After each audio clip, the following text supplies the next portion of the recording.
ખમા ખમા તને જાજી રે ખમા એ કુંવર એ ખમા ખમા તને જાજી રે ખમા. આ વસ્તુ ક્યારે બને છે કે જેથી શેઠ સગાડ છે અને સગાવતી માં પોતાને એવું નિયમ હતું કે મારે સાધુને જમાડ્યા પછી જમવું. સમય વીતતો ગયો, ચોમાસાનો સમય આવ્યો, 8 દિવસના વાળા વહી ગયા, કોઈ સાધુ નો આવ્યો. અને ત્યારે માં સંગાવતી વાણિયાને કહે છે કે કદાચ તમે બજારમાં આટો તો મારો, કંઈક કદાચ સાધુ કંઈક મળી જાય. શેઠ પોતે ગોતવા માટે જાય છે. ગામના પાદરની માલપા એક સાધુ બેઠા છે.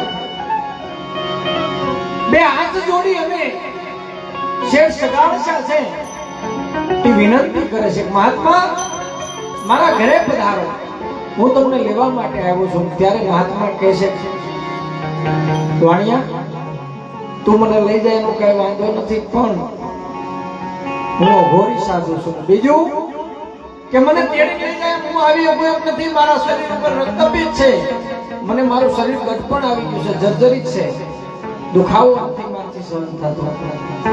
તારે લઈ જાવ હોય તો વાણિયા લઈ જાય, ના નથી, પણ કુંડલાની માલપા રૂ પાથરીને મને હુંરાવીને લઈ જાય. વાણિયો હુંડલો લઈને આવે, મહાત્માને સુરાવી પોતાના ઘરે લઈ જાય. માં સંગાવતી છે હરખથી રાંધવા માંડે છે. 32 ભાતના ભોજન બનાવી મહાત્માને જમાડે. આગળ જ્યાં ભાણું પીરસ્યું ત્યારે બાબાજી નજર કરે છે, જોવે છે કે વાણી આ શું છે? કે બાપુ જમવાનું છે, સાંભળ, તું મને લાવ્યો ની પહેલા મેં તને કીધું હું અઘોરી સાધુ છું, મારે આ ધાન નો જોય, તો હું તો પરમાટી ખાવા વાળો સાધુ છું. વાણિયાનો દીકરો મનથી થોડો થઈ ગયો, શું કરું, આજ મારું ધર્મ હું હારી ગઈ છું, પણ કાંઈ વાંધો નહીં, લોક નજરથી સાના માના ઓથ લેતા લેતા કસાઈ વાડે જઈ પરમાટી લાવી વાણિયારને આપી ચૂલા ઉપર એને બનાવીને પાછી મહારાજને પીરસી. લ્યો બાબાજી જમી લ્યો. જ્યાં ભાણા અમે નજર કરે ત્યાં ખબર પડે કે આ તો પશુની માટી છે. એ વાણિયા હું પશુની માટી નથી જમતો, તો કે હું તો માણાની માટી ખાવા વાળો સાધુ છું.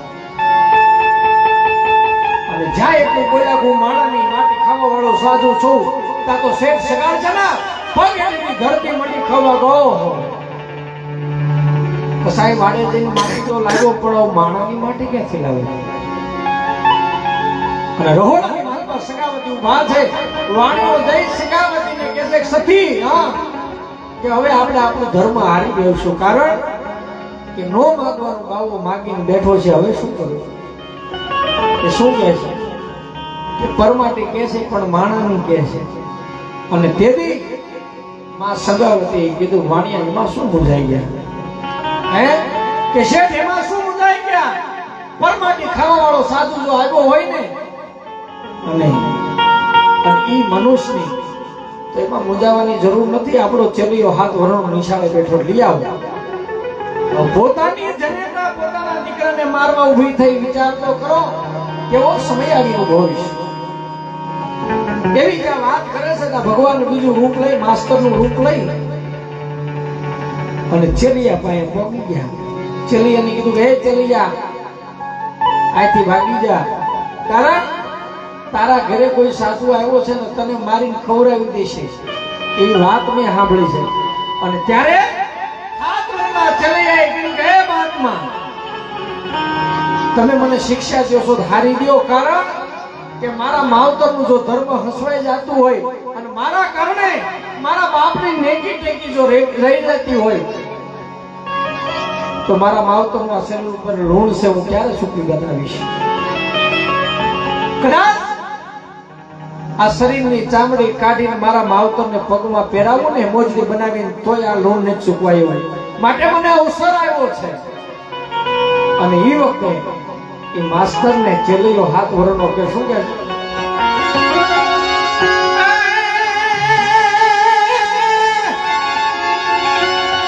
ભાગુ તો મારી એ જ મોહ કાનાને ભોરનો જીલે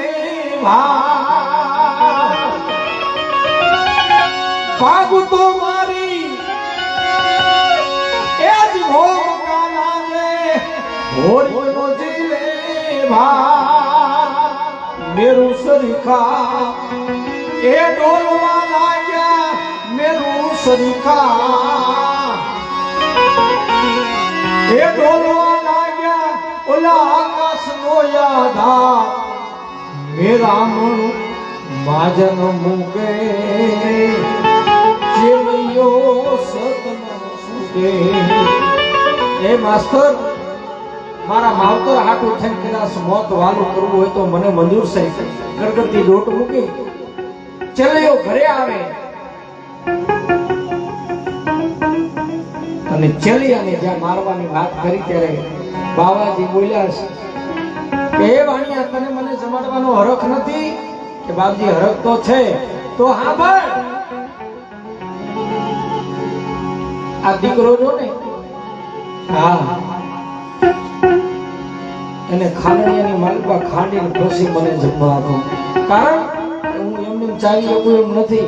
અને બીજું કે આંખની માલપા એક પણ આંસુ નો આવવું પડે. અને જે વખતે લગ્ન વખતે જે લુગડા પહેરાતા એ લુગડા અત્યારે પહેરી અને આનંદથી મને જમાડો તો હું જમું. ગીત ગાતા ગાતા એ વખતે માં સગાવતી પોતાના દીકરાનું મસ્તક છે એ ખાંડણીયાની માલપા મૂક્યું. અને એ વખતે ખાંડણીયાને પરસેવો આવ્યો. ખાંડણીયાને પરસેવો આવ્યો ને એ વખતે કોઈ કવિ કહે છે એ ખાંડણીયા તું તો પથ્થર દિલનો છો તને કેમ પરસેવો આવ્યો. ત્યારે ખાંડણીયાને વાસા ઉતરીને ખાંડણીઓ કહે છે ભાઈ મેં સાંભળ્યું છે કે જગતની માલપા બે વ્યક્તિ કોઈ નિર્દય ન થાય. એક જનેતા અને બીજો જનાર્દન કહેતા ઈશ્વર. બે નિર્દય નો થાય પણ આજ તો મારી નજર સામે હું બેયને બાળું છું. જનાર્દન કહેતા ભગવાન ઓરડાની માલપા સામો બેઠો છે અને જનેતા કહેતા માં એ પોતે પોતાના દીકરાનું મસ્તક ખાંડવા તૈયાર થઈ છે. અને માં સગાવતી હાથમાં હાંભેલું લીધું અને આ બાજુ હાલતા ગાતા ગાતા માં એ ખાંડણીયાની માલપા હાંભેલું મારે શું કહે છે એ મારા હાલને પડી હાર કાલ કુંવર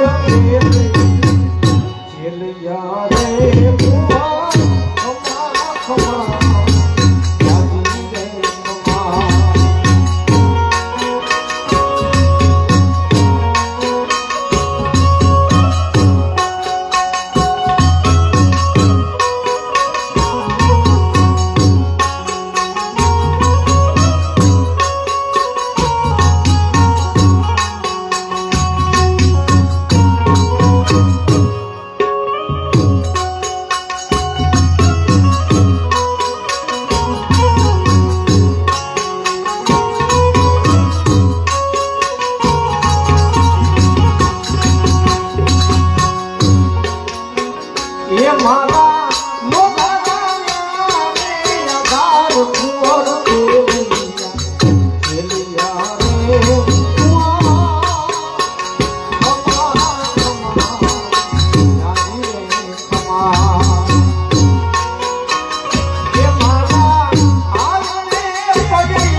ભણવતી ઓથી તારા મરણ આવ્યા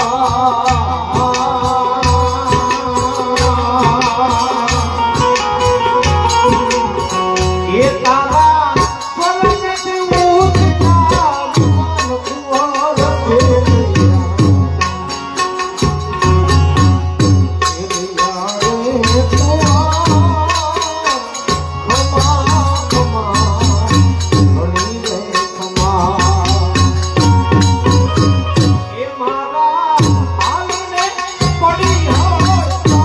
કુંવર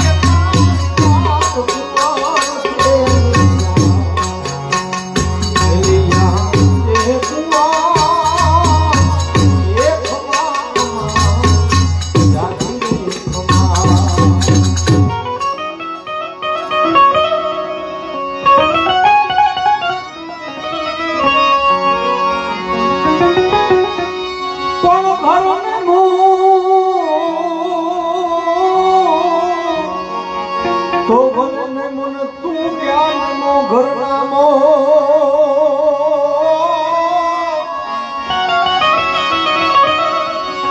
પણ જેના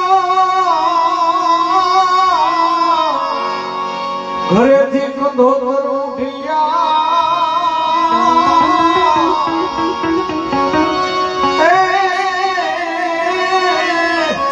મારો જન્મના સો એ મારે જન્મ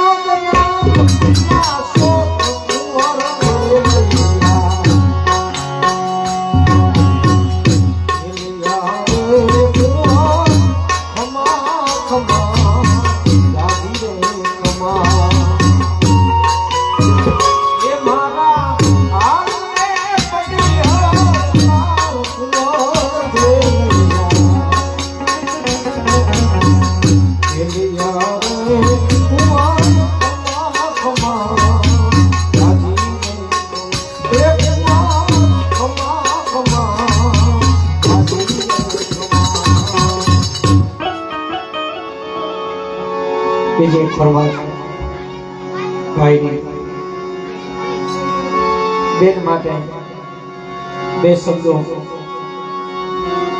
બોલજો માટે એ આ તો બધા જગવાના પાણી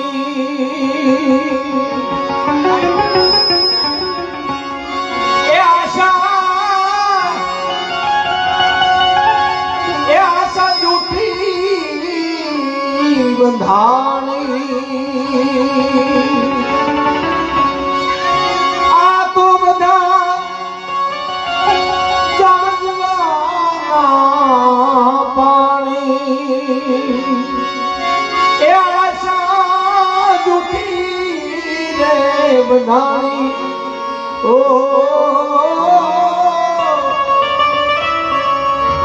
દીવડો રે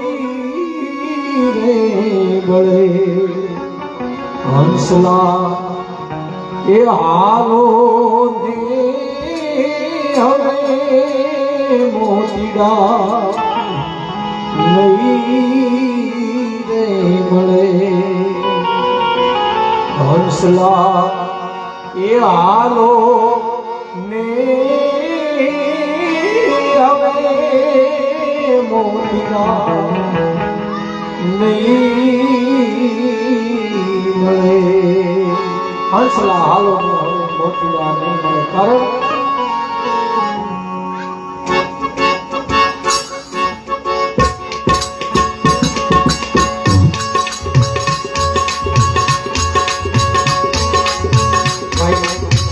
બે ત્રણ ભજન ગયા છે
જો કે તમારી ઘણી છે, આમને ગાય રાખો ખબર પડી જાય છે, પણ બેનની ફરમાશ પાઘડી તારી ઝૂકવા નહીં દો, આ એક રાહડા ટાઈપનું છે, એટલે ઈ આમાં ગવાય નહીં, અને હું ગાતો પણ નથી એટલે માફ કરજો, પણ એક દુઃખને ભૂલવાડવા માટે હવે એકાદું ભજન રામદેવજી મહારાજને યાદ કરીએ અને ભાવથી એકાદું ભજન કરી અને પછી ફાળ આપણે બોલીએ.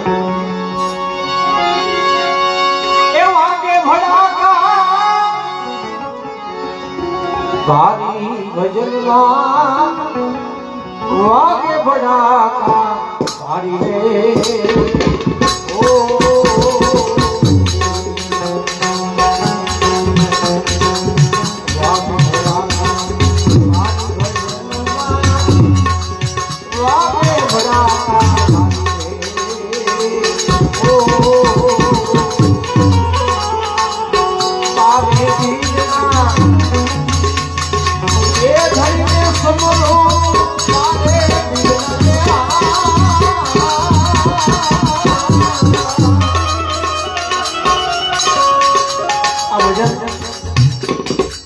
ભગવાન રામદેવજી મહારાજનો આરાધ, અને અત્યારે આરાધનો સમય છે, પણ આરાધ કઈ રીતે પહેલા થતા?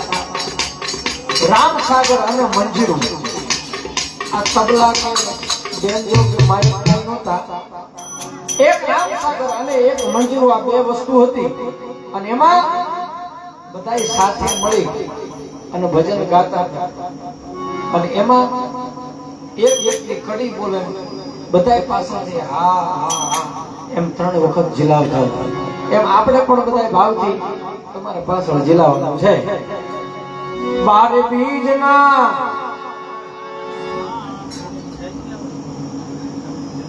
પછી વાત કેવું બધું.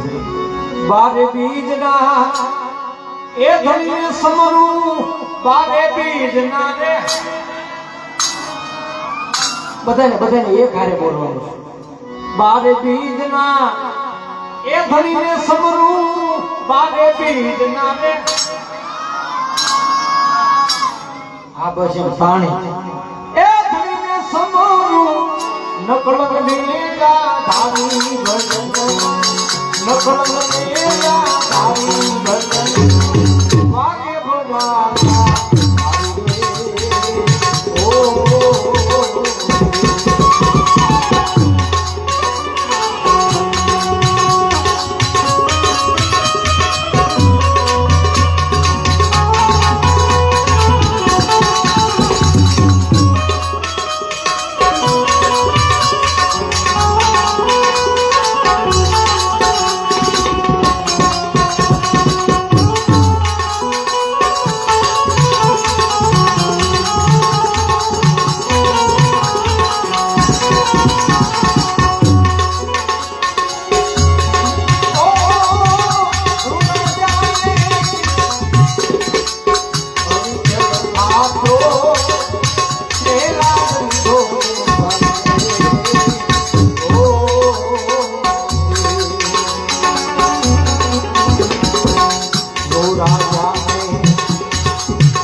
ભૂલી ગયા સંજિયા કાને એ દત્ત સારો સંજિયા કાને રે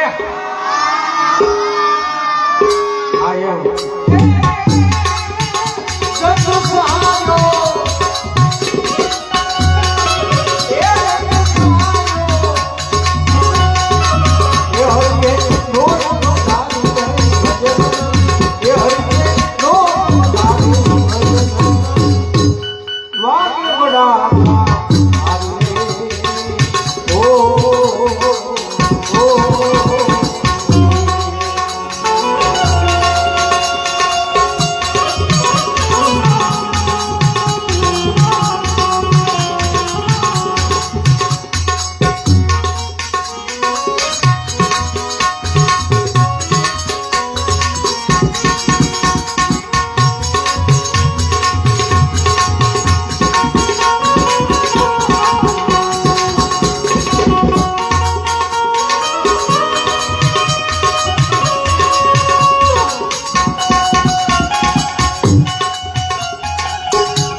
સુધનવા તો તારા એ નામ પ્રતાપે સુધનવા તો રે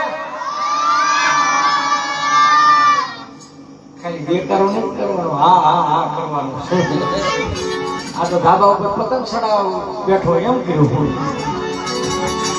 સુધનવા તારા એ નામ પ્રતાપે સુધનવા તો રે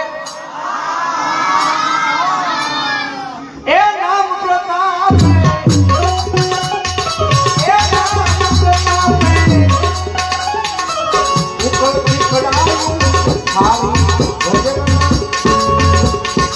એ ઉપર પીકડાયું હારી ભજન વાગે બધા હારી રે ઓ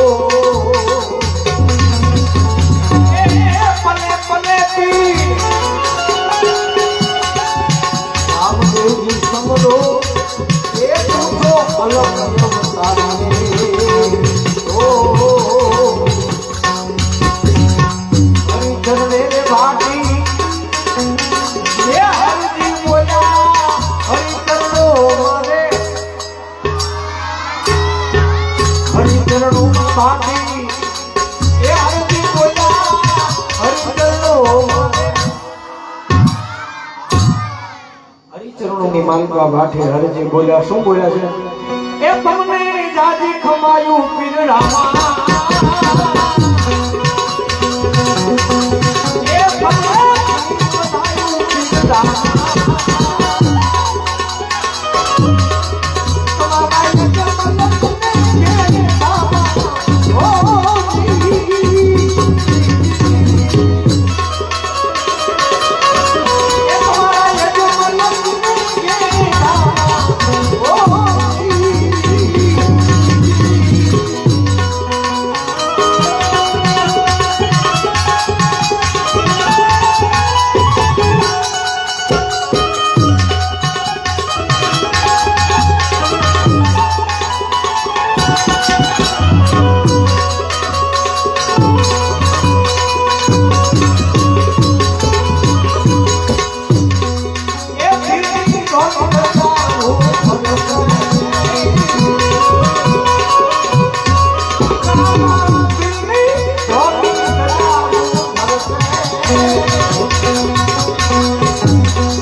થાળ